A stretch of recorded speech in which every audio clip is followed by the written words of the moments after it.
Hey everybody, welcome to this week's Read Aloud. Today we are reading a story from a classic American kids author, one of my personal favorites, but this story is a bit of a departure from her usual stories. So the author is Jan Brett, but the story that we're reading today is Honey Honey Lion. So if you know Jan Brett at all, you know that a lot of her stories focus on winter settings, and the hat and the mitten, even the trolls. It's usually snowy settings and winter animals, but this one is based on an African folktale. And I have to say, once I read it, it became my very favorite Jan Brett book.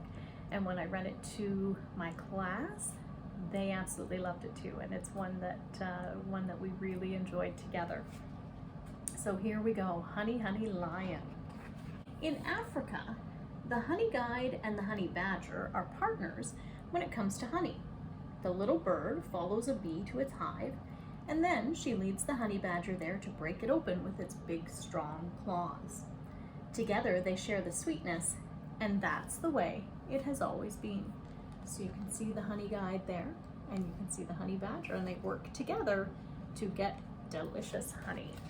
Maybe this day Badger was hungrier than usual. Maybe he forgot about Honey Guide, who showed him the way. Or he could have been thinking, my strong claws do all the hard work. Whatever the reason, that day Badger would not share. Uh-oh, that's not very good. Honey Guide scolded Badger as he waddled back to the jackalberry tree, his tummy almost touching the ground. She fussed and fumed as he tried to fit into his burrow. Finally, she cried out for all the animals to hear, "No fair, no fair." Soon all the guinea hens were broadcasting the news. Honey Guide is in a major rage. But Badger didn't hear. He was sound asleep, smiling, snoring, and hiccuping from his big meal. Grumph! Badger roared out the loudest hiccup of all, and its deep, low rumble gave Honey Guide an idea. I wonder what Honey Guide is going to do.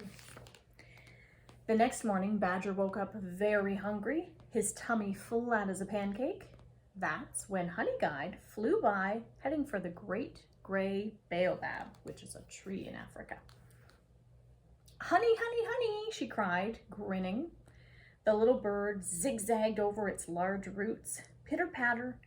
Badger ran after her. Pitter-patter. Honey Guide flew low across the water hole. Splish, splash. Badger paddled after her.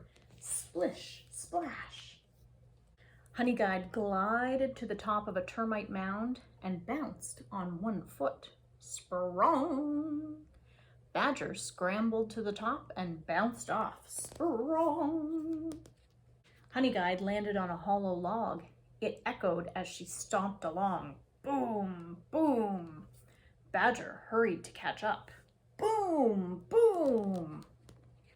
Next, Honey Guide flitted through a stand of papyrus. Tall, dry reeds waved back and forth. Clickety-clack. Badger traipsed along, muttering, "Where is that honey?" The papyrus rattled as he went by. Clickety-clack. Honey Guide led him through a field of golden bristlegrass. Swish. Badger huffed and puffed, but the thought of the delicious meal waiting for him kept him going. Swish, swish.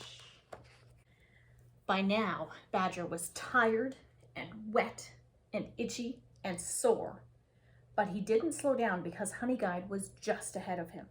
She flashed her wings, fanned her tail, and dove under an acacia tree.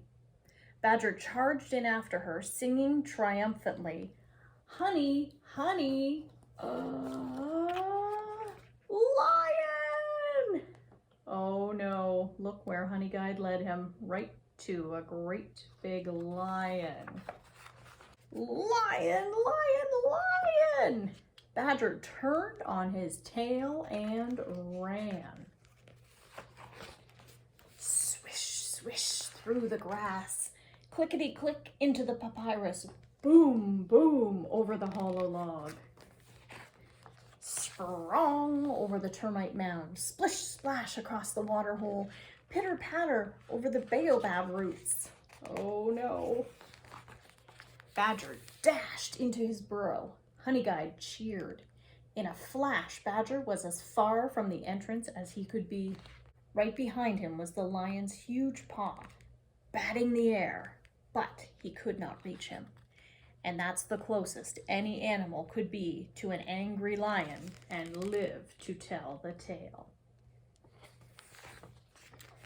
That evening, Mongoose squeaked to Elephant, who trumpeted to Hippo, who bellowed to Warthog, who squealed to Bishop Bird, who piped to Hyena, who whooped to Zebra, who snorted to Giraffe, who was overheard by Guinea Hen, who bugled it far and wide.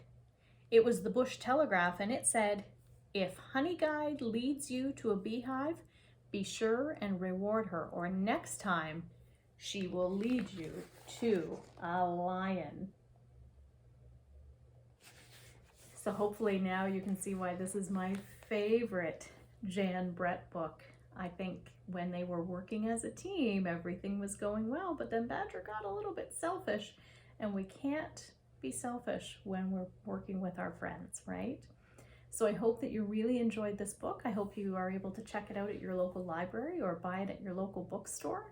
And I am really glad you were here today to listen, and I can't wait for next week to read another story with you. Have a great day.